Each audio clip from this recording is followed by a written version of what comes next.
ఈ సుబ్రహ్మణ్య భక్తి ఉంది చూశారు, పరమ చమత్కారమైంది అది. అది అలవాటు పడాలి. కానీ అసలు పార్వతీ పరమేశ్వరుల ఇద్దరి అనుగ్రహం కలిగిపోతుంది. ఎందుకంటే వాళ్ళిద్దరి సమాగమ స్వరూపమే ఆయన.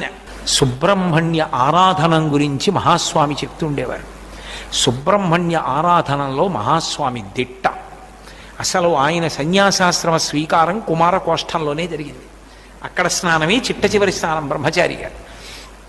కాబట్టి ఆ సుబ్రహ్మణ్యారాధన చేసేటటువంటి వాళ్ళకి లోపల దేవతలు మాత్రమే ఉంటారు, రాక్షస గణములు ఉండవు.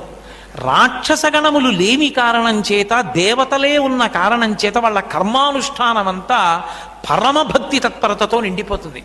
ఈ సుబ్రహ్మణ్య భక్తి ఉంది చూశారు, పరమ చమత్కారమైంది అది. అది అలవాటు పడాలి. కానీ అసలు పార్వతీ పరమేశ్వరుల ఇద్దరి అనుగ్రహం కలిగిపోతుంది. ఎందుకంటే వాళ్ళిద్దరి సమాగమ స్వరూపమే ఆయన.